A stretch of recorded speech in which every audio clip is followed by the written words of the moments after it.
Movido pela criatividade, um astronauta viajava por um universo de histórias, transitando entre páginas, mundos,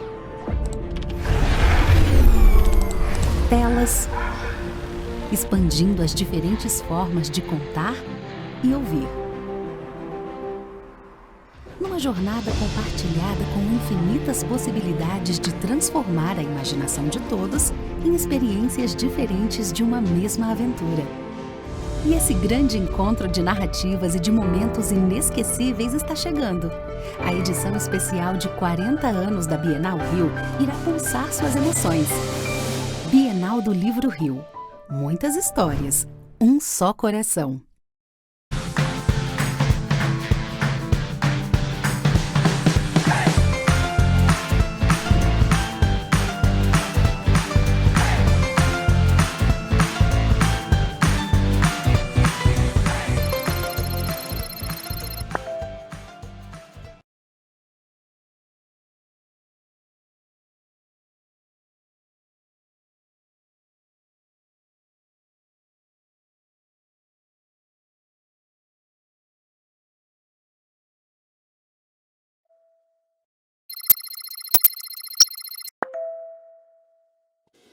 Movido pela criatividade, um astronauta viajava por um universo de histórias, transitando entre páginas, mundos, telas, expandindo as diferentes formas de contar e ouvir. Numa jornada compartilhada com infinitas possibilidades de transformar a imaginação de todos em experiências diferentes de uma mesma aventura. E esse grande encontro de narrativas e de momentos inesquecíveis está chegando. A edição especial de 40 anos da Bienal Rio irá pulsar suas emoções. Bienal do Livro Rio. Muitas histórias, um só coração.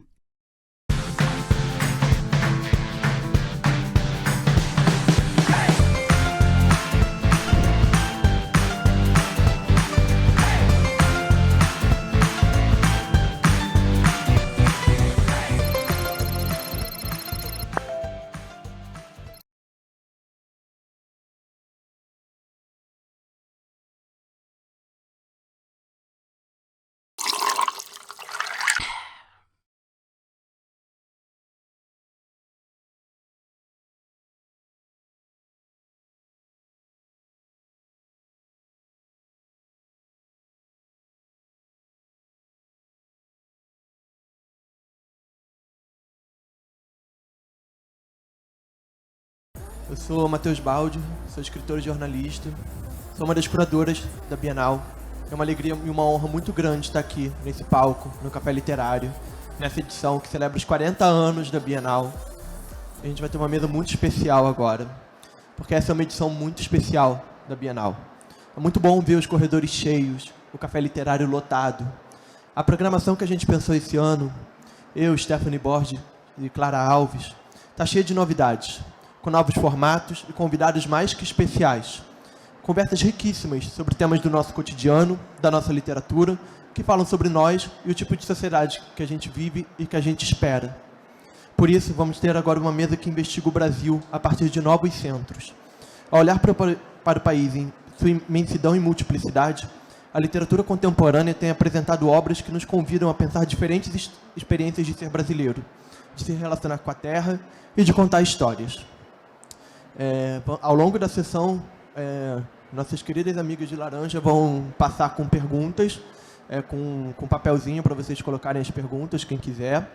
Tá? E os autógrafos e as fotos serão, assim que acabar a mesa, aqui na praça de autógrafos, aqui ao lado. Aí acabou a mesa, vocês já se dirigem para cá, vai dar tudo certo. E para conduzir essa conversa, a gente convidou a jornalista Mânia Millen, do Globo.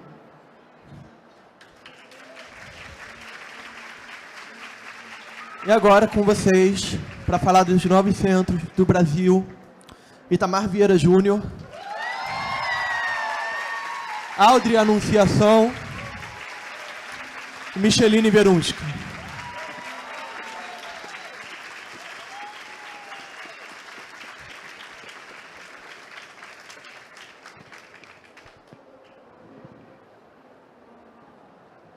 Olá, boa tarde a todos. Obrigada, Matheus, pelo convite de mediar. Uma honra estar aqui com esses 3 autores. Eu vou fazer uma breve apresentaçãozinha dos 3, enfim, a maioria já deve conhecer todos eles aqui, mas só para situar um pouquinho e depois a gente já começa a conversa. Lá na ponta, Micheline Verunski, nasceu em Recife, mestre em literatura e crítica literária, doutora em comunicação e semiótica pela PUC de São Paulo. Ela é autora, entre outros livros, de Nossa Teresa, Vida e Morte de uma Santa Suicida. Foi Prêmio São Paulo de Literatura de 2015. O Movimento dos Pássaros, de poesia, que ganhou um prêmio Biblioteca Nacional. O Som do Rugido da Onça, que venceu o Jabuti e Oceanos em 2022. E agora está lançando Caminhando com os Mortos, que é o mais recente romance dela. Ali no meio, Áudrey Anunciação, baiano, dramaturgo, roteirista, ator, apresentador. Ele venceu em 2003 o Prêmio Jabuti na categoria juvenil pelo livro Namíbia Não, que vocês conheceram no cinema, na adaptação, na direção do Lázaro Ramos, no filme Medida Provisória. E aqui na Bienal, o Áudrey está lançando Pretamorfoses, mais novo livro dele. Aqui do meu lado, Itamar Vieira Júnior, baiano também, geógrafo, doutor em estudos étnicos e africanos pela Universidade Federal da Bahia. Romance Torto Arado, que nessa altura do campeonato, enfim, obviamente todo mundo já conhece. Foi premiado, né, um dos maiores sucessos de público e crítica do país. Eu acho que nos últimos anos, assim, a gente fica muito feliz de ver um autor vendendo tanto livro, né, porque é sempre bom e é assim que a gente vive. Já sei lá, quando eu vi isso daqui, já eram mais de 700 mil exemplares só no Brasil. Ele foi publicado originalmente em Portugal, né, quando venceu o Prêmio Leia, e aqui ele ganhou o Jabuti e Oceanos. Vai virar uma série, isso, na HBO, e a Áudrey Anunciação ali no meio está adaptando para o teatro. Então, vamos começar. O tema da mesa, né? Novos centros, muitas vozes, né? No livro dos 3, né? Nos livros, nas obras dos 3, vocês trazem assim, a narrativa de quem normalmente fica à margem da história, né? Negros, indígenas, a gente do campo, os pobres, as mulheres. E, enfim, todos esses livros, eles convidam a gente a olhar o Brasil, né? O Brasil se olha no espelho. Eu queria que vocês comentassem um pouquinho, assim, qual o papel de vocês, como vocês se veem nesse projeto literário de pensar o Brasil, através da literatura. Não sei se eu que estou com microfonia ou não. Micheline. Boa tarde, é uma alegria estar com vocês, estar aqui na Bienal. Ver tanta gente em torno do livro é bacana, né? Pensar esses lugares, pensar esses personagens, eu acredito, pensar o Brasil. Eu venho falando em entrevistas, em conversas como essa, sobre o meu projeto literário no romance, né, na prosa. E esse projeto ele está ligado ao que eu chamo de violências fundantes do Brasil. O Brasil é um território marcado, né, pela ferida colonial, e isso diz muita coisa sobre quem somos, o presente que construímos, né, o passado que vivemos continuamente, né, e também sobre as perspectivas de futuro que nós nos oferecemos. Então, falar de indígenas, falar de pessoas negras, falar de personagens que, historicamente, ficaram também à margem da paisagem literária, penso que falar sobre esse Brasil, né, que é o Brasil que a gente vive todo dia. né?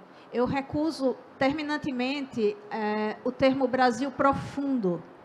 O que é Brasil profundo? Brasil profundo é aqui. Brasil profundo é São Paulo. Brasil profundo é onde tenha brasileiro que tenha essa marca, que tenha essa história. Então, se é em todo lugar, não é em nenhum lugar também. Quem quer falar? Tamara, Aldri, queria que vocês falassem. Tamara já disse que é o Aldri que vai falar. Então, como é que eu me vejo nesse projeto, né, de formação de novas vozes, novos centros, muitas vozes? Eu me vejo num lugar bem específico, que é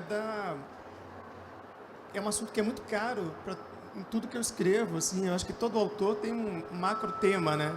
Todas as obras falam um assunto macro e vai estar em todas as histórias que ele compõe, que ele ficcionaliza. A história pode ser outra, mas o tema está ali presente, né? A Michelle, a Aline, o Itamar, e eu também tenho esse lugar. E eu acho que esse tema macro do Aldri, que responde a esse projeto de novas literaturas, esse tema macro passa muito pela desidratação de identidade.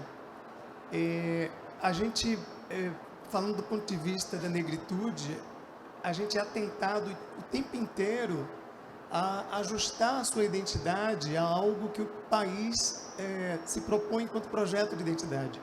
A gente sabe que lá no início do século passado houve um projeto de europeização da identidade brasileira e que permanece até os dias de hoje. A gente acha que parou esse projeto, mas existe um resquício desse projeto de europeização e muitas identidades acabam não se enxergando nesse projeto de europeização.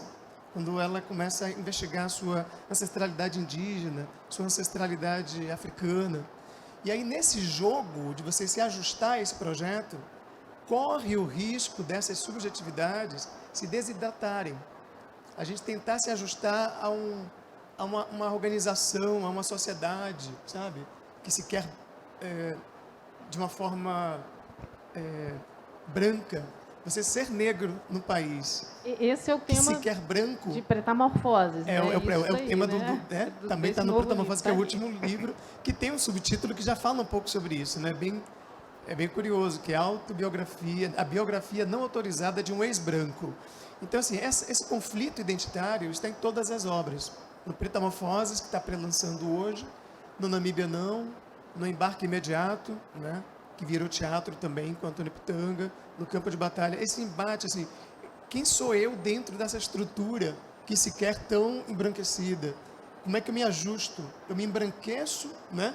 Ou eu fico no meu lugar de resistência, eu vou brigar, eu vou gastar minhas energias na luta para a minha existência identitária, ou eu vou negociar? Então, essas três proposições é como o Aldri se vê nesse projeto literário. Claro, eu tento fazer isso de forma divertida. O Namíbia Não é uma peça que a gente pode dizer que é uma tragicomédia, né? Na estrutura dela tem uma piada a cada 10 páginas. O Metamorfoses, que está lançando hoje, também tem uma estrutura divertida, tenta acompanhar um ritmo de série de streaming, sabe? Tem uma velocidade de novela literária muito grande. Mas essas são ferramentas que a gente utiliza enquanto autor para aliviar um pouco a amargura dessa temática que é da desidratação da identidade. E a negritude passa por esse lugar, né? O negro está num conflito muito grande atualmente nesse contexto. Boa tarde. Que bom estarmos aqui juntos de novo, né? Na Bienal. Essa Bienal cheia. Estava lembrando que a última Bienal que eu tive no Rio foi no mês de dezembro, ainda era pandemia. Foi uma coisa meio... 2021. Sim, eu fiz a mesa, eu dividi o espaço com a Conceição. A Conceição estava no telão e eu presencial. Então foi bom, mas ao mesmo tempo foi estranho também. Eu disse que a Conceição aparece atrás de mim como uma orixá, né? Ela estava... exatamente. E falando sobre... Ainda respondendo sua pergunta, Mânia, eu estava aqui recordando que você falou, personagens que ficaram historicamente à margem, né? E aí eu fiquei refletindo sobre isso e eu penso que o Brasil são margens, mas essa margem é muito grande, né? É muito extensa. ela é muito diversa do ponto de vista étnico e cultural. E eu acho que a literatura, durante muito tempo, ela esteve restrita a um grupo, que era aquele grupo que tinha acesso às editoras, era aquele grupo que podia publicar, que podia fazer sua obra circular. E essa literatura, ela representava uma parte pequena do país, mas não representava o país como um todo, né? E daí, escrever, voltar a nossa literatura para essa diversidade que o Brasil tem, para essa diversidade que nos compõe, né? Porque eu estou aqui olhando essa audiência maravilhosa e eu vejo aqui essa diversidade, né, na audiência que está aqui também na mesa. Ainda assim, eu imagino que escrever, para mim, é conhecer um pouco mais. Nunca é algo, a escrita apenas pela escrita. Eu estou escrevendo, mas é para conhecer minhas origens, é para conhecer sua origem, é para conhecer esse país de uma maneira mais profunda, né? Então, para mim, a literatura, ela torna a ter ela volta a ter, ainda bem, no nosso tempo, porque aqui a gente tem uma pequena amostra do que tem sido publicado na literatura contemporânea brasileira. E essa literatura, ela começa a se orgulhar dessa diversidade, ela começa a se orgulhar do seu passado, da sua história. Não há mais espaço para histórias soterradas, para histórias silenciadas. Agora nós queremos conhecer de fato esse país em toda a sua grandeza, em toda a sua diversidade. E eu observando o que tem sido escrito e o que tem sido publicado no Brasil hoje, eu penso talvez que esse seja um caminho sem volta, porque todos nós que escrevemos, no fundo, estamos refletindo sobre o nosso tempo. E talvez eu guarde essa esperança, assim como eu tenho esperança na literatura, eu guardo essa esperança que esse seja o momento de se fazer justiça. Justiça não num termo punitivista, é de fato nos compreendermos enquanto um país diverso e que a gente possa tirar sombra daqueles que foram sombreados, possa dar voz àqueles que foram silenciados, possa apresentar aqueles que ficaram escondidos, né? Então, é dessa maneira que eu compreendo a literatura brasileira e é dessa maneira também que eu vejo o meu trabalho literário. E eu queria falar com vocês assim, sobre que é um projeto, como vocês veem o papel da literatura. Quer dizer, primeiro, a pergunta vocês acham que a literatura tem esse poder de transformar? É possível? Vocês acreditam nesse poder transformador da literatura? A literatura tem um papel, ela deve ter um papel? Queria que vocês falassem um pouquinho sobre isso. Todos os microfones se levantaram.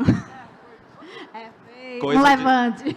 Coisa de gente apaixonada por leitura, literatura, né? Eu, particularmente, eu acho que a literatura ela não muda nada. Ela não tem o poder de mudar o estado das coisas, mas ela muda as pessoas que, em algum tempo, elas poderão mudar. A literatura, como a arte em geral, ela cria novos olhares, ela cria novas consciências, ela cria um campo fértil, né? Tanto de ideias, quanto de formas de compreender o mundo e de exercitar a alteridade. Então, se a literatura em si, ela não muda nada, ela muda as pessoas. Eu vou contar um caso recente. Agora, no começo de julho, eu vim fazer um lançamento do meu livro novo, né, do Caminhando com os Mortos, aqui no Rio, na Janela. E a segunda pessoa da fila era a Luísa. E Luísa já tinha entrado em contato comigo antes, mas eu não sabia quem ela era pessoalmente, né? Entrou em contato via rede social. E a Luísa chegou e disse para mim assim: Micheline, eu sou a Luísa. Eu fiz a minha prova do Enem fundamentada no som do rugido da onça. E eu vim aqui te dizer que eu estou fazendo letras. Então, é isso, né? Na verdade, é esse campo, é esse lugar que a literatura cria, né? É o exercício desse olhar para o outro, né? Porque, por exemplo, no caso do Som do Rugido da Onça, né, que trata da história de crianças indígenas que foram raptadas por cientistas alemães, cientistas que são nome de rua, por exemplo, aqui no Rio de Janeiro, né? Cientistas que tiveram, sim, um papel muito interessante para a ciência e para a cultura, né? Os biomas brasileiros foram eles quem batizaram, né? O Spix e o Von Martius. Mas a gente não sabia o que eles fizeram, né? Eu não sabia, né? Eu, como historiadora, eu não sabia. Então, a literatura, ela proporciona, né, isso, né, essa mudança de olhar. A literatura, a arte, a cultura em geral. Não existe, na minha opinião, nenhum ativo mais precioso para um país do que a sua literatura, a sua cultura, a sua arte. E eu estou dizendo isso aqui, não é, sei lá, fazendo... Como é que diz? Oi? Não é uma bandeira. Nem estou puxando a brasa para a minha sardinha, né? Isso se trata de uma evidência. Nenhum povo se fortalece sem fortalecer essas instâncias. Eu acho assim, tem um pensador que alguns devem conhecer aqui, o Achille Mbembe. Vocês conhecem, né? O camaronês. Ele tem um termo que ele utiliza, Mânia, que é autodescolonização. Assim, a colonização, ela é tão... e aqui eu estou aqui com o Itamar, que pode corroborar isso. Ela é tão sofisticada, né? Assim, até nos dias de hoje, que ela consegue interferir nas identidades, nas subjetividades. E aí ele fala que a gente passa por um processo, a partir do momento que a gente toma consciência desses efeitos negativos da colonização lá de trás e da colonização contemporânea, a gente passa por um processo de autodescolonização. Não basta somente você tomar consciência dela. Você começa a passar por tomar um detox, né, para você desintoxicar em vários pontos da sua subjetividade, preconceitos, ideias amarradas, que ele chama de autodescolonização. Eu penso que toda a produção literária brasileira, cada autor e autora, e a Micheline falou agora, eu percebi já isso, a gente passa por um processo de autodescolonização na nossa escrita. E eu acho que essa autodescolonização, a partir da descolonização das personagens que a gente escreve, certamente promove uma mudança no leitor. Eu acho que a literatura, talvez ela não mude, concordo com a Micheline, de forma prática, assim, amanhã o dólar vai baixar, por causa da literatura. Não vai acontecer isso.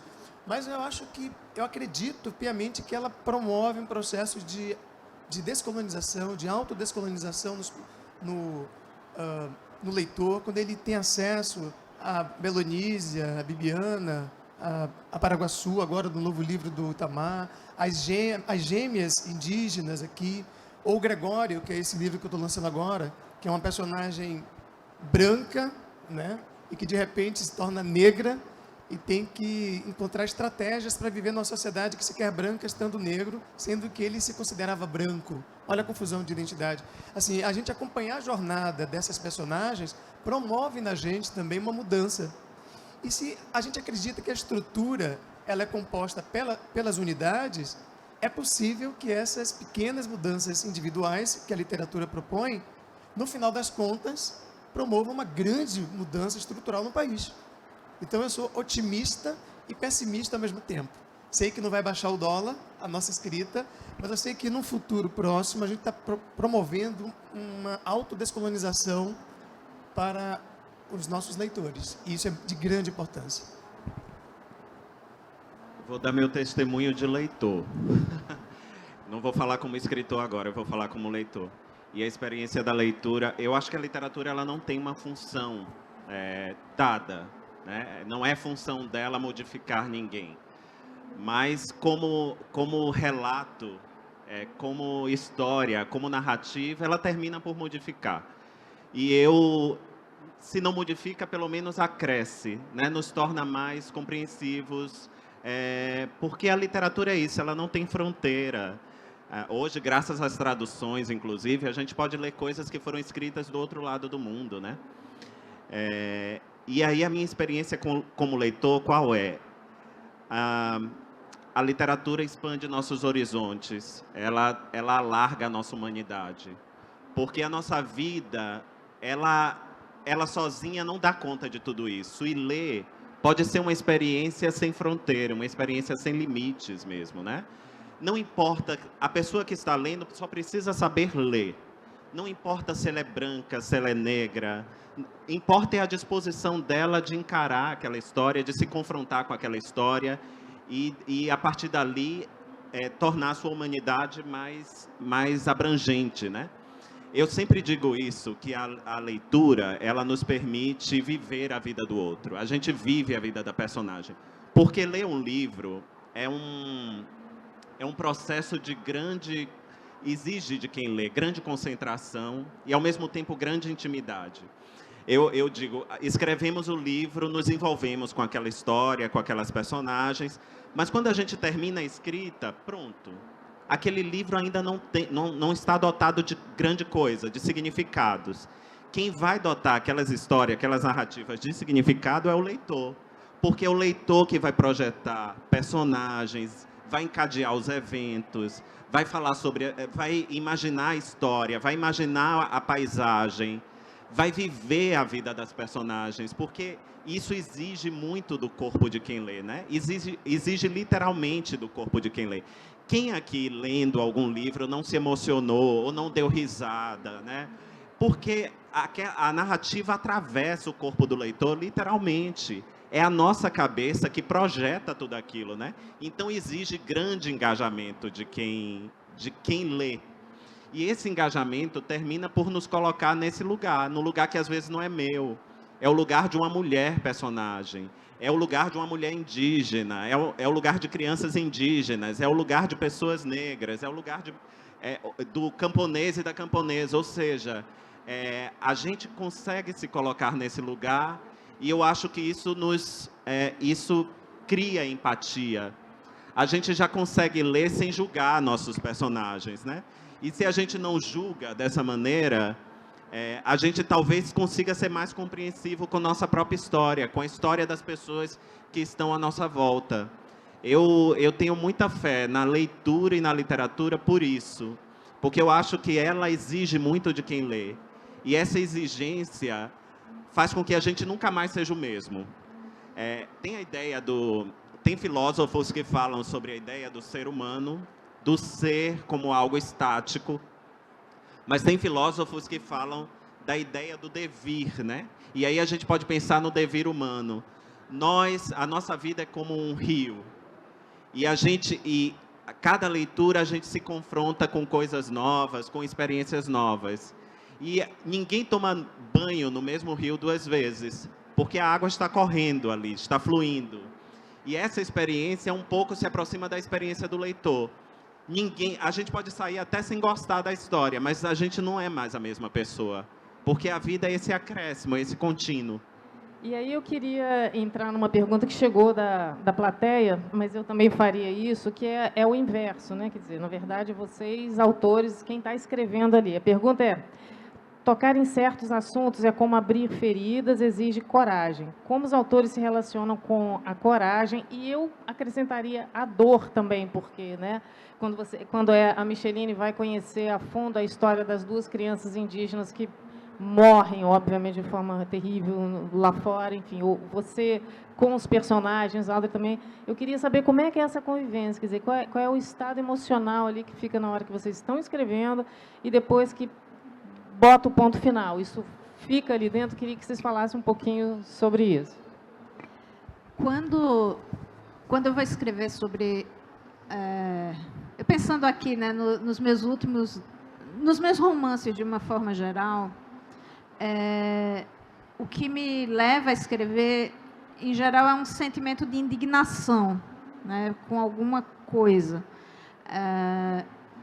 Mas esse sentimento de indignação, ele é uma fagulha. É assim que acontece comigo, ele é uma fagulha. Eu não posso ficar nele, eu não posso alimentar ele o tempo inteiro, porque senão eu vou ficar muito atravessada por isso e eu não vou conseguir escrever. Então, eu tenho que ter um distanciamento, né, que eu acho que, no meu caso, a pesquisa me dá esse distanciamento, então eu olho isso de uma outra forma para poder dar conta de escrever. Até porque eu trabalho com temas muito pesados, eu trabalho com temas muito violentos, e se eu me envolver muito, eu não consigo. Eu fiz, há pouco tempo, a leitura do Som do Rugido da Onça. O Som do Rugido da Onça foi um livro que eu terminei em 2018, final de 2018. E ele seria lançado em 2020, mas veio a pandemia e acabou que ele ficou para mais tarde, acabou sendo lançado em 2021. Eu não lia O Som do Rugido da Onça desde que o livro chegou em 2021. Chegou o exemplar físico, eu peguei o livro, sentei numa cadeira e li numa tarde, né, para dar aquela olhada geral. E tudo bem, tranquilo. De certo modo, todo o processo de revisão, de edição, estava ainda muito fresco. E de lá para cá eu não tinha mais lido esse livro, né? Porque normalmente eu não leio, assim, tirando essa parte mais técnica mesmo, eu não leio. Mas aí veio o convite para eu gravar o audiobook. E eu topei. E eu não tinha lido ele desde então. Lia trechos, mas o trecho é um trecho. Geralmente deve acontecer isso com vocês também. Vocês têm os trechos preferidos para leitura. E fui ler esse livro. A gente começou os trabalhos em fevereiro, de gravação do audiobook. Veio a crise Yanomami, né? Estourou a crise Yanomami. Eu estava na leitura do audiobook. Na semana daquela reportagem da Sônia Bride, tinha uma sessão de leitura, e foi justamente a sessão em que eu leio a morte do menino Juri. E eu não consegui fazer a leitura. Foi uma sessão que a gente teve que interromper, porque eu não consegui. Porque tudo aquilo que eu tinha guardado, né, para fazer a pesquisa e trabalhar no livro, né, e todo sei lá, aquele distanciamento, né, foi por terra. Ali eu disse, gente, desculpa, não consigo, eu estava lendo e fungando o tempo todo, sabe, porque é duro demais, porque quando você pensa que as coisas que motivaram o livro, os fatos que motivaram o livro, os fatos históricos, eles estão aí se repetindo e se inflamados de novo, aí não tem mais a escritora, não tem mais a pesquisadora, tem uma cidadã, que fica indignada como todo mundo. Guimarães fala que o que a vida pede da gente é coragem, né? Eu acho que tem um pouco isso também. O livro pede dos autores coragem. Assim, eu acho que tem essa exigência, né, da literatura para com a autora, para com o autor. Agora, é engraçado falar sobre coragem, porque se a gente pensa da perspectiva de quem está criando a gente, é uma coragem subnotificada, né? Porque tem uma coragem ali na sala, no meu escritório, eu sozinho, mas alguma coisa fala assim, Alder, o pessoal vai ler depois. Olha lá que você está escrevendo. Então, assim, é um jogo, porque o medo faz parte da vida. Eu não consigo encarar a vida somente com coragem. Os medos protegem também. Os medos também são humanos. Não existe uma personagem que só tenha coragem. Os heróis, olha só os heróis, né? quantos medos eles têm. Então, a autoria também passa por esse jogo de como é que eu vou negociar a minha coragem, o meu medo. E uma coisa ajuda a outra. Acho que o medo, talvez, ele exige uma consciência, uma responsabilidade com o seu público, sabe? Acho que nesse momento o medo dá uma exigida nesse lugar. E a coragem te joga num espaço assim de liberdade, de criação, sabe? De enfrentar estruturas autoritárias dentro da história. A literatura é um espaço de liberdade. Eu posso criar a minha liberdade ali dentro, né? Quantos autores e autoras falam disso, né? Que foi na escrita que eu me libertei, que eu me descobri. Então, essa coragem subnotificada, que eu digo, ali da sala, que logo depois vira medo quando sai. Por exemplo, quando eu peguei pela primeira vez no livro que eu estou lançando agora, peguei na sua frente, Mânia. Peguei com medo. Foi a primeira vez que eu peguei nele nesse instante. Então, assim... Livro físico, né? Tá ali, ele está ali. Agora não tem mais o que fazer, já deu ponto final. O computador está fechado. Não é um computador, é um livro, né? Não dá para você editar. Mas, respondendo a pergunta de quem fez, é um jogo mesmo. É um jogo entre medo e coragem. E ambos têm uma função muito importante nesse jogo de responsabilidade com a literatura que a gente faz. Eu gosto, aí eu penso na minha vida como leitor também. Eu gosto de histórias que me desestabilizam, né? Que me tiram do lugar confortável e me lançam num lugar de incômodo mesmo. E para mim escrever, eu tô sempre nesse confronto com aquilo que às vezes a vida não me permitiu viver, e ainda assim no espaço literário eu vou me confrontar com aquilo, né? Eu gosto, meu processo criativo é um pouco louco. Eu tenho até vergonha de falar. Porque, para mim, as personagens, para que eu consiga escrever sobre elas carregam uma existência que é de fato real. Então, eu vivo em muitas dimensões, né? Muitos planos. Itamar está aqui, mas aqui tem uns 4 ou 5 lugares diferentes que Itamar está também, né? E quando eu escrevo, eu durmo pensando nas personagens, eu acordo pensando nas personagens. É um processo tão intenso, eu preciso acreditar na existência real delas, para poder narrar a vida delas. E é um processo tão intenso que quando termina, eu não sei muito bem como vai terminar, mas quando termina, e aí eu já não preciso mais voltar ao texto, né? Porque vai passar por outros processos, vai passar por edição, por outras coisas. É como se eu tivesse viajado para um lugar muito, né? E passei meses, anos ali naquele lugar e tivesse deixado aquelas personagens para trás, aquele lugar para trás. E aí, às vezes, vem até melancolia. O último livro mesmo eu entreguei ano passado para os editores. E aí, depois, eu passei umas 3 semanas estava quieto, silencioso, estava meio melancólico, eu não sabia o que era aquele desconforto mesmo. Não estava trabalhando tanto que não tinha tempo de pensar por que eu estava sentindo aquilo. E aí, depois de 3 semanas, eu disse, agora eu sei por que eu estou sentindo isso. É porque eu já não volto mais na história. Eu já não encontro Moisés, já não encontro a Luzia. E aí bate uma saudade. É uma né? depressão pós-livro. Exato. É uma espécie de luto mesmo, né? Sim. Porque você está vivendo isso. Aqueles personagens estão... Você sente isso, né? Vocês sentem. Eu fico... E demora um tempo. A gente não sai de uma história para escrever imediatamente outra. Demora. Você tem que viver aquele luto, se separar daquelas personagens, para depois voltar para a história que você quer escrever, né? Deixa eu te contar uma coisa. Esse processo do luto pós-livro sempre foi muito sofrido para mim. E eu nunca identificava ele de imediato também, né?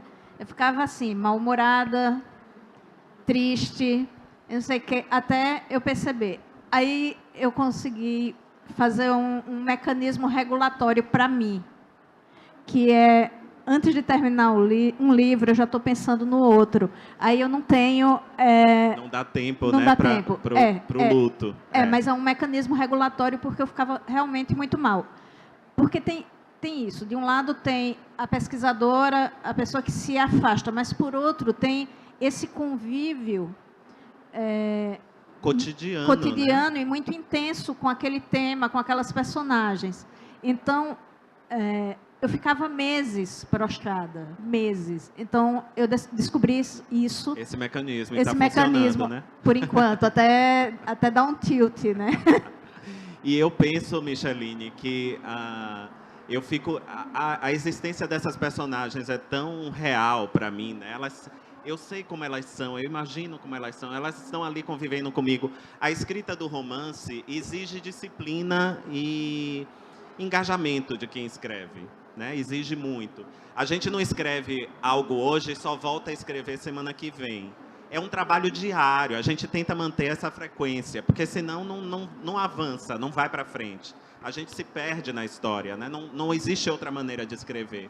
E esse contato diário com as personagens, com a história, é uma convivência, é como se fosse uma família. É como eu brinco, eu digo, eu faço etnografia da imaginação, porque eu tenho essa relação com as personagens que é muito parecida com a relação que o antropólogo tem com os sujeitos da sua pesquisa. Quando vai escrever um trabalho etnográfico, um antropólogo vai para uma comunidade indígena. Aí ele aprende a língua, ele fica ali no meio das pessoas. Se vocês forem ler os clássicos da etnografia, vocês vão ver como se dá esse processo. Eu faço tudo isso, mas as personagens estão aqui, ó, na cabeça, né? Estão aqui também. E aí, imaginando essas personagens, eu estou ali tentando entender, compreender sua vida, compreender suas existências, para escrever com certo distanciamento também, sem julgá-los, né? Sem transferir nenhum dos meus valores para eles. E aí, esse processo é um processo muito complexo e é um processo que exige muito de quem escreve. E daí que acontece tudo isso. Depois vem o luto, Micheline, Audrey, vem o luto. Depois quando a gente fecha, conclui a história. E aí eu não sabia muito bem por que era, né? Depois é que eu vim entender, não, é por causa disso e tal. Mas aí também você engata um livro no outro ou não? Faz que nem eu ela, não consigo não engatar consegue. um no outro. Eu preciso realmente viver esse luto. É como se eu tivesse ficado viúvo ou órfão. A gente não vai substituir os pais. E se vai substituir, né, não vai substituir quem ama. Mas se a gente for prosseguir com a vida, leva um tempinho, né, para você se encontrar de novo, encontrar alguém, né? Verdade. Micheline, tem aqui uma pergunta específica para você, vinda do Antônio e da Alice. Escrever sobre culturas indígenas que são transmitidas principalmente de forma oral, é mais desafiador? E no final do Som do Rugido da Onça, você tem a voz da menina, né? Que é enfim, a voz das entidades todas que estão ali, a onça e a garota. Como é que você foi encontrar essa voz, né? Eu queria que você contasse isso um pouquinho para o público. Quando eu comecei a escrever o Rugido, inicialmente eu pensei eu comecei a fazer, era outro livro, né? Era um romance histórico clássico. E isso significa dizer que eu estava usando os documentos que eu tinha à mão. E os documentos que eu tinha à mão eram os documentos deixados pelos Pix e Mártios. O Viagem pelo Brasil, que é uma série de 3 livros. Frei Apolônio, que é o romance de Mártios, um romance sobre o Brasil. Mas eu logo me dei conta que não era essa história que eu queria contar, porque essa história já estava contada. Era a história que eles contaram da perspectiva deles. Então, eu precisava contar outra história. E, para eu contar essa outra história, eu precisava me aproximar de outras cosmologias. Então, eu me cerquei de alguns cuidados, né? E quais foram esses cuidados? Teve a pesquisa formal, né? Eu fui para livros, eu fui para relatos antropológicos, etc. e tal, mas eu fui também para um outro lado, um outro tipo de pesquisa. Desde as pesquisas da cosmologia indígena, das várias cosmologias indígenas, passando pelo que eu chamo de pesquisa afetiva. por exemplo, eu fui fazer oficinas de pintura corporal com os Guarani. Eu não cheguei lá dizendo, olha, eu sou uma escritora, estou escrevendo. Não, eu fui lá fazer oficina, fui fazer oficina de erva, fui visitar comunidades indígenas, fui conversar com indígenas, né, puxar assunto. Não fui com um gravador dizendo, olha, estou aqui com essa arma apontada para você, fala para mim. Não. Fiz esse tipo de aproximação, de tentar entender o outro, de olhar para o outro e conhecer os seus saberes. Entretanto, o livro que chega para o leitor é a 6ª versão. Quando eu estava ainda, já nessa 6ª versão, a sensação que eu tinha da minha personagem, da Inhê, que é a menina indígena, era de que ela não passava verdade. Isso é um problema, porque se ela não passava verdade para mim, ela não ia passar verdade para vocês. E isso me deixou muito perturbada, né? Porque eu estava literalmente no mato sem cachorro. Nessa época, um pouco antes disso, isso eu estou falando de 2016, 2017, 2018, um pouco antes disso, na PUC, eu faço parte de um grupo de pesquisa, nós estávamos estudando a vida das plantas, uma coisa que acabou se tornando popular nos anos seguintes, né, com as traduções do Mancuso, a obra do Emanuele Cotia, entre outros, o Evandro Nascimento. E eu vinha me aproximando dos estudos da ayahuasca, mas como pesquisadora, não como alguém que usa a ayahuasca, né? Aquele um distanciamento. E um amigo, ele estava também estudando a ayahuasca, só que de uma forma mais imersiva, vamos chamar assim. E um dia eu pensei no seguinte, e se eu tomasse a ayahuasca para me aproximar da minha narradora? Eu tive essa ideia. E fui consultar esse amigo. Ele disse, acho ótimo, vamos. Aí eu fui. E confesso para vocês que eu fui com 2 disposições. A minha primeira disposição era, eu sou uma pessoa muito controlada e controladora. Isso não vai me pegar. Não vai me pegar de jeito nenhum. Eu vi uma risada aí bem alta.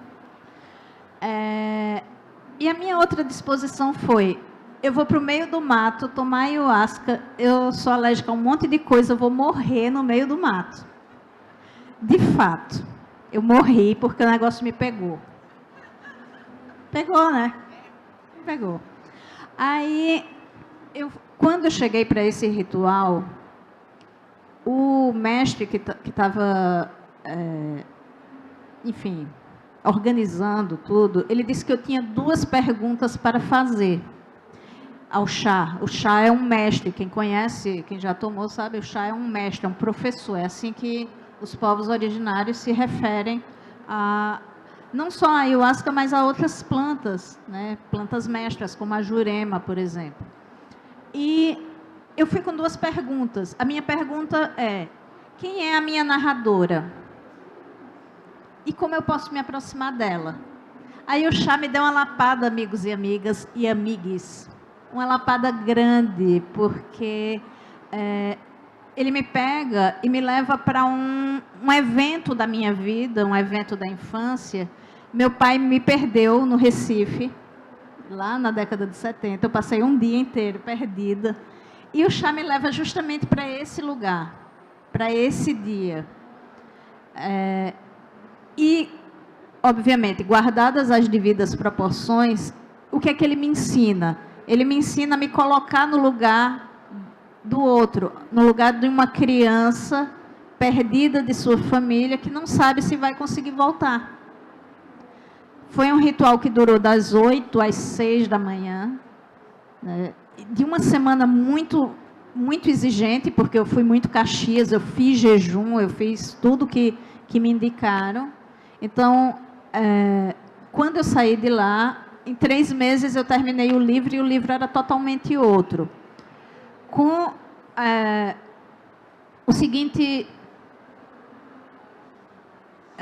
a seguinte informação: várias das imagens que existem no Som do Rugido da Onça são imagens da miração da ayahuasca.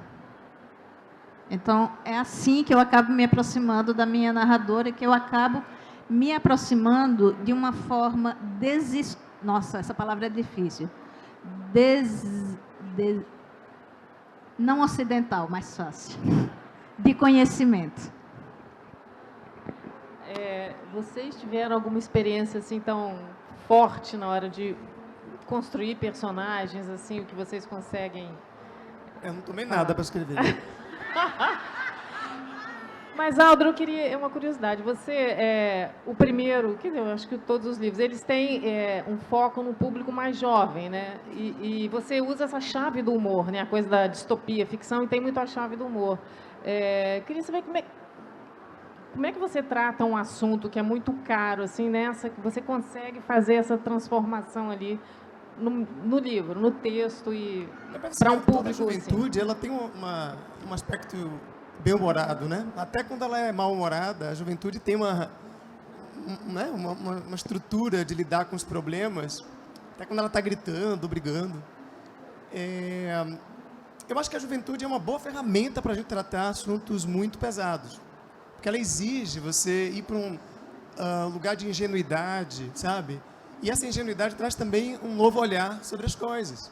Eu estava vendo aqui a Micheline falando do luto, né? Depois que... Eu acho que as personagens criam uma confusão tão grande na hora que a gente está escrevendo a história, que eu me imagino como autor, como aquele mediador, né? Mediador de problemas, assim. Aí quando termina o livro, na verdade, eu fico... Dá um ufa, mas na verdade é uma preocupação. O que é que esses personagens vão provocar na cabeça das pessoas, assim? Eu fico menos com luto e mais preocupado. Eu acho que isso é uma questão de jovialidade também. A gente se preocupa com os jovens, né?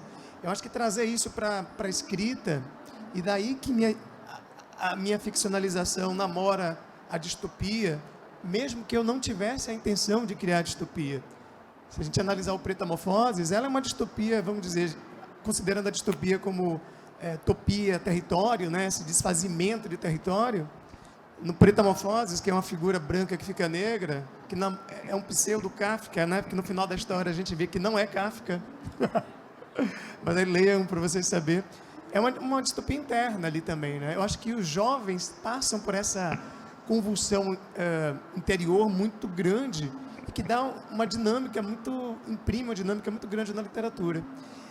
Quando eu escrevo pensando nos jovens, a escrita acaba tendo uma velocidade de série de streaming. Sabe aquelas séries de streaming que os acontecimentos vão e os problemas vão acontecendo, os personagens muito irresponsáveis vão se jogando nos buracos que surgem nos eventos.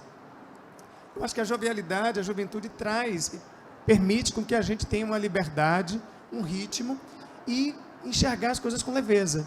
Que daí que vem o humor, vem a ironia, né? Na verdade, eu acho que a minha escrita ela passa muito mais pela ironia bem-humorada do que pela comédia, né? Se você pega um filme como Medida Provisória, que foi inspirado na Namíbia, o Namíbia, se você lê, ele é até muito mais engraçado do que o filme, né? Na tela, ele ganhou uma jovialidade no lugar do thriller, né? Do suspense, o que é que vai acontecer com aqueles personagens. Mas aquele ritmo, eu acho que ele é impresso a partir de uma literatura voltada para jovens. Acho que isso leva... Daí, talvez, o filme ter tido uma aceitabilidade nas salas. Assim, 70%, 71% do público do Medida Provisória, que é baseado no livro que eu escrevi, é de jovens, de jovens de 20 a 30 anos. Então, eu acho que os jovens eles permitem a gente criar ferramentas e digerir problemas pesados, inclusive de morte, de uma maneira mais lúdica e leve, né? Eu acho que a impressão que eu tenho é que vem desse lugar a minha escrita, né? Voltando aqui a um tema um pouco não, muito pesado, né? Tanto em Salvar o Fogo quanto em Caminhando com os Mortos, temos aí, enfim, questões, principalmente violência contra a mulher, né? Quer dizer, passa o tempo todo em Salvar o Fogo, são as mulheres que carregam ali aquele drama todo, e surge o personagem, né, de Torturado, que vem trazendo todo esse sofrimento também, e Caminhando com os Mortos tem, enfim, o personagem terrível da menina, da mulher, que é queimada pela própria família em nome de um fanatismo religioso. E eu queria que vocês falassem um pouco sobre essa violência, né, quer dizer, que é essa violência real que vocês transferem para o livro, e também um pouco dessa questão, essa crítica, né, muito pertinente que vocês fazem à questão da religião. Em Salvar o Fogo, por exemplo, você tem uma comunidade inteira meio sob o jugo ali da Igreja Católica, e no outro caso são outras seitas, enfim. Queria que vocês falassem um pouquinho sobre isso nesse país que é fundamentalmente, né, religioso. É engraçado que eu terminei de ler o livro da Micheline, e a gente conversa muito, né? A gente troca muita experiência, assim, de leitura e de escrita. A gente vem trocando já há algum tempo, mas a gente não falou sobre as histórias que estávamos escrevendo. Não falamos. E aí depois, quando eu li a sinopse, quando eu li o livro, eu disse, nossa, que espaço é esse, né? Esse espaço é muito, muito interessante. Micheline em São Paulo, é pernambucana, mas vive em São Paulo já há muito tempo. Eu na Bahia, a gente fala eventualmente, falamos sobre outras coisas, mas não falamos sobre as histórias que estávamos escrevendo. E os nossos livros saem quase ao mesmo tempo. E aí eu leio o livro da Micheline, eu encontrei tantas referências, e eu sei que ela leu o meu também, e eu disse, nossa, eu até disse para ela antes, eu disse, vão nos chamar para muitas mesas juntos, porque realmente, nesse espaço sagrado, mágico da literatura, nos encontramos sem querer. E, bom, mas essa história, no meu caso, a Micheline vai falar no caso dela, a história dessa comunidade com a Igreja Católica tem uma premissa aí que é histórica, né? A igreja surge ali como um personagem, é uma instituição que faz parte da nossa história. Assim como Micheline faz a pesquisa, eu fiz muita pesquisa sobre o papel da igreja no período colonial e escravista. A Igreja Católica foi a maior detentora de escravizados no Brasil colonial e no Brasil Império. Existem histórias bárbaras que a igreja viveu, né? Pesquisadores que foram atrás de documentos, e histórias bárbaras que a igreja perpetrou contra essas pessoas, e pouco se fala sobre isso.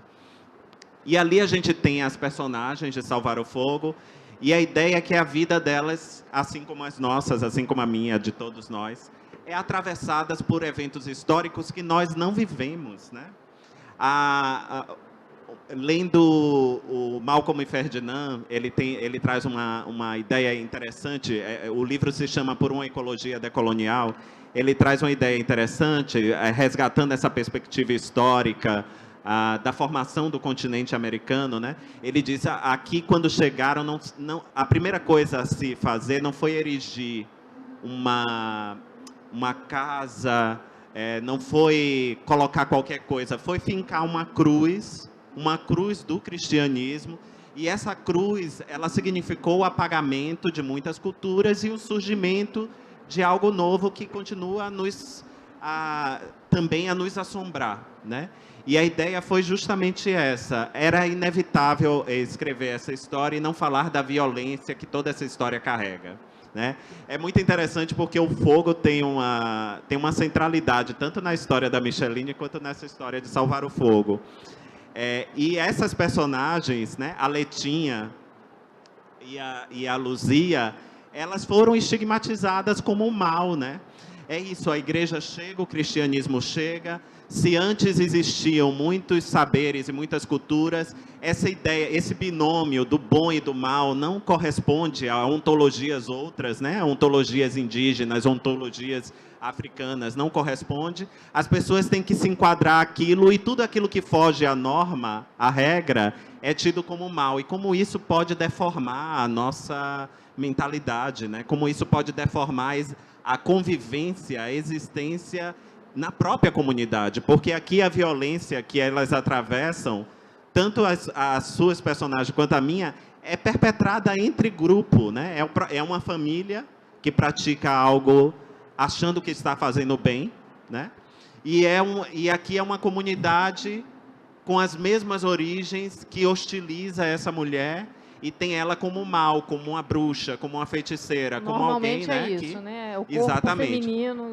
E é o corpo isso, feminino. né? E eu lembro, Micheline, Audrey, eu lembro que em Torturado, o personagem que guarda a magia é um homem.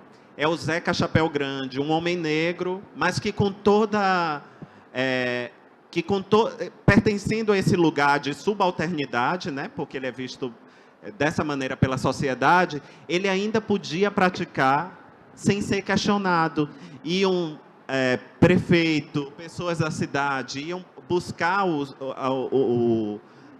os dons dele para poder, né, resolver seus problemas.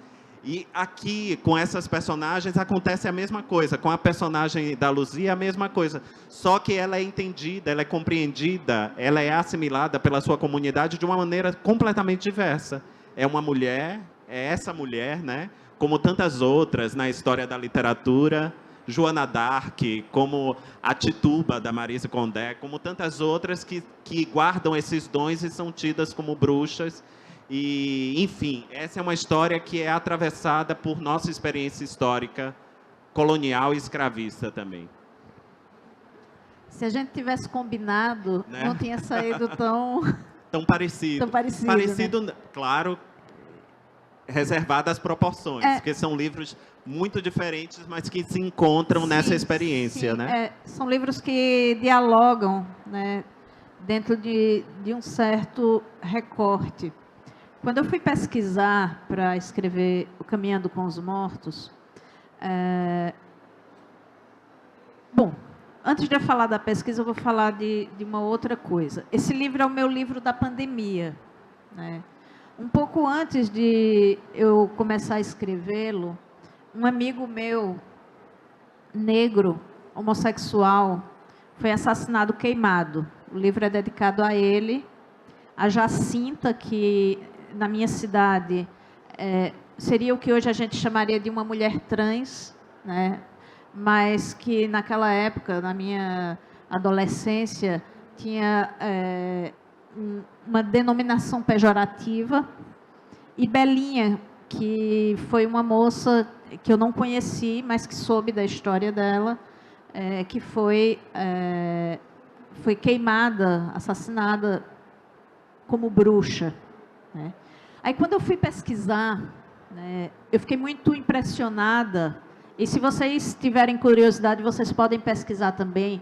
Na Wikipedia tem dados muito precisos a esse respeito, de quantas pessoas foram queimadas como bruxas ao longo da história, e como há casos muito recentes no Brasil, na América inteira, na África e em outros lugares também. Então, o que a gente... é uma coisa medieval. Não, não é medieval. É uma coisa contemporânea. Ainda se queimam pessoas, ainda se queimam mulheres, principalmente acusadas de bruxaria. E isso me impressionou muito quando eu estava nesse momento de pesquisa. E pensar esses lugares desses corpos, que são corpos que parece que são corpos violentáveis, né? São corpos morríveis mais do que outros, são corpos que são mais desrespeitados do que outros. Pensar esses lugares é perturbador, né? Porque não é nada distante, é muito próximo.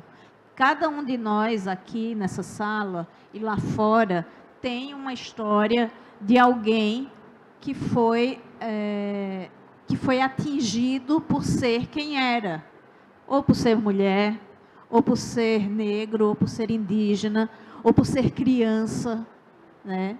Então, que corpos são esses? E por que existe uma política necrófila, né, que coloca esses corpos em situação de vulnerabilidade? Então, foram essas coisas que movimentaram a escrita do Caminhando com os Mortos. Mas a minha editora, a Camila, ela brinca que existe um Micheline-verso. Porque eu estava dizendo para ela que eu tenho a sensação de que eu estou escrevendo sempre o mesmo livro. Mas, na verdade, eu descobri, não é o mesmo livro que eu estou escrevendo. Eu estou escrevendo histórias desses universos que se comunicam. Então, o meu primeiro romance, que é o Nossa Teresa, Vida e Morte de uma Santa Suicida, que vai pensar esses lugares da violência a partir do cristianismo, mas do cristianismo do cristianismo num recorte católico, ele vai se comunicar com o Caminhando com os Mortos, que vai pensar como essas igrejas evangélicas chegam nas comunidades e acabam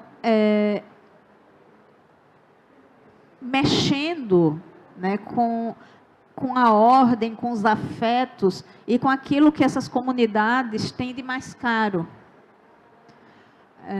Eu lembro que há alguns anos atrás, acho que há uns 20 anos atrás, eu vim aqui para o Rio de Janeiro, eu vim com uma banda. E vim de ônibus com a banda, e na volta para São Paulo, eu acho que o ônibus se perdeu e a gente acabou entrando numa comunidade. Eu estava cochilando, meio que dormindo, e quando eu abri o olho, eu só vi isso. Igreja do Perfume de Jesus. Isso ficou na minha memória. Quando eu cheguei em casa, eu anotei isso num caderno e eu nunca mais esqueci. Igreja do Perfume de Jesus. Quando eu começo a escrever o Caminhando com os Mortos, eu lembro dessa anotação. Eu disse, será que isso existe? Ou fui eu que sonhei? Aí eu fui pesquisar. Não só existe, como existe também a igreja Jesus é Bonito e Cheiroso. Como existe também a igreja Quadrangular, a Terra é Redonda.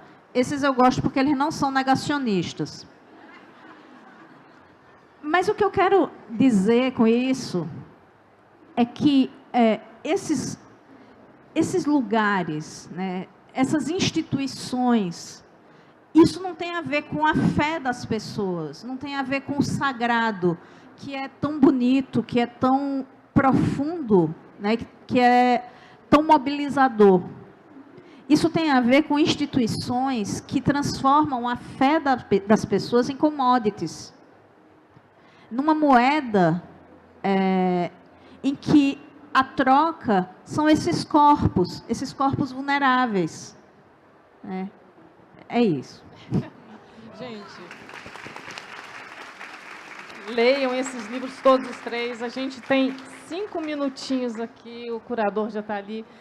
E eu queria pedir a vocês, rapidinho, já que estamos numa Bienal do Livro, esse templo aqui, é bom ver tudo cheio, né, todos os dias, que bom que as pessoas estão aqui. E eu queria que cada um me desse assim, uma memória do primeiro impacto do livro, ou da leitura na vida de vocês. Não é o livro da minha vida, mas eventualmente pode ser, mas assim, aquela descoberta, quando você descobriu o livro, ou que poderia ler, e poderia, rapidinho aí, assim, eu tive uma experiência louca com o livro. Eu ganhei o Capitães da Areia, do Jorge Amado, aos 9 anos. E quando eu li, na época, eu não fazia distinção entre ficção e jornalismo. Para mim, era tudo real, né? E eu moro na Bahia até hoje. Eu era vizinho dele, inclusive, do Jorge Amado. Mas a história se passava ali na região do Trapiche, na Cidade Baixa. E minha avó morava naquela região. Eu sei que eu tive a experiência de literatura que eu tive, assim, meio especial, foi que eu li o Capitães da Areia, e como eu conhecia o território da história, eu achei que aqueles caras poderiam estar ali. Volta Seca, Pedra... todo aquele personagem, né? Pedro Bala, todo mundo. E eu fui lá. não encontrei, e como ele era meu vizinho, eu fui na porta Eu fui perguntar a ele, olha, minha avó mora perto ali. Ele me recebeu.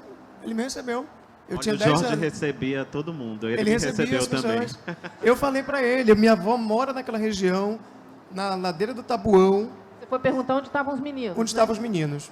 Agora, o bonito de tudo é que ele não falou assim, Audrey, isso é ficção, isso é mentira, não existe. Ele me deu um telefone de uma atriz, procura essa pessoa, não falou atriz, e ela vai te explicar onde eles estão. E aí essa mulher me encaminhou para o teatro, para escrita ficcional, enfim.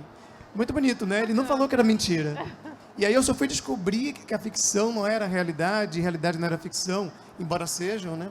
Depois de um tempinho ali, com 12 anos. Mas essa experiência de leitura, para mim, foi a mais marcante. Capitães da Areia, com o Jorge Amado. Bacana. Quem vai? Ah. Tamar. A minha experiência foi na infância também, uma experiência que eu acho hoje marcante. E é um tanto ingênua, mas é bem marcante mesmo. Foi quando eu li O Caso da Borboleta Tíria, da Lúcia Machado de Almeida. Aí eu li, eu deveria ter uns 7, 8 anos, eu fiquei tão emocionado, porque eu vivia a gente brincava na rua, né? Tinha um quintal atrás de casa, então aqueles insetos todos estavam ali. E eu disse, como é que eles passavam aqui por mim e eu não sabia que eles tinham essa vida tão rica, né? Parecida conosco. Foi o primeiro livro que eu li e que depois me deu vontade de escrever uma história. E aí eu acho essa experiência muito marcante. Eu digo, nossa, a borboleta... Claro, a Lúcia humanizou todos eles, né? Mas ainda assim eu dizia, mas como é que eu não percebi que eles têm essa vida tão rica aqui, não? Estão todas aqui à minha volta. O louva-a-Deus, a borboleta, o besouro. E aí eu fiquei assim maravilhado. Foi o livro que me despertou. Depois, claro, mais tarde, quando eu vim entender o poder daquilo, né? Eu digo, olha, é isso, a literatura faz a gente acreditar em coisas impossíveis, né? E que tem algo mais maravilhoso do que isso, nos tirar deste lugar e nos levar para outros mundos, viver outras experiências. Essa foi a minha experiência marcante, um tanto ingênua, mas marcante. É isso. Micheline. Eu vou falar do livro que eu roubei. O primeiro livro que eu roubei na vida. Na casa da minha avó, devia ser de algum dos meus tios. Eu roubei Morte e Vida Severina. E eu devia ter uns 12 anos. Eu fui passar férias, eu sempre ia passar férias na casa dos meus avós. E estava aquele livro por lá. E eu comecei a ler aquele livro e eu achei aquilo tão incrível, tão impressionante. E aquele livro, eu lia e deixava ele no mesmo lugar, ninguém tirava o livro dali. Eu digo, ninguém liga para esse livro, eu vou levar. Levei esse livro comigo, tenho ele até hoje, inclusive, esse exemplar. E a leitura de Morte e Vida Severina, eu já escrevia, eu comecei a escrever muito cedo, mas Morte e Vida Severina me deu uma noção de que eu podia fazer mais. E, logicamente, isso dentro de uma coisa da onipotência infantil, né? Eu descobri isso muito recentemente também, né, lendo meus diários de adolescência, que o que estava ali dito nesses diários era que se eles escreviam, se eles podiam, e eles quem eram? João Cabral, Graciliano, eu podia também. Então, assim, eu me achava muito, né, com 11, 12 anos, e eu acho que ler aquilo, ler sobre uma realidade que me era muito próxima, né, porque eu venho de uma cidade do sertão pernambucano, e me identificar com aquilo foi um ponto de virada. É isso. Gente, muitíssimo obrigada. Uma honra estar aqui com vocês. Muito obrigada mesmo. Leiam os livros, por favor, que são maravilhosos. Obrigada a todos vocês. Obrigada, Matheus. Cadê? Eles vão autografar agora aqui, então quem quiser tirar foto, autógrafo, aqui do lado na praça de autógrafos.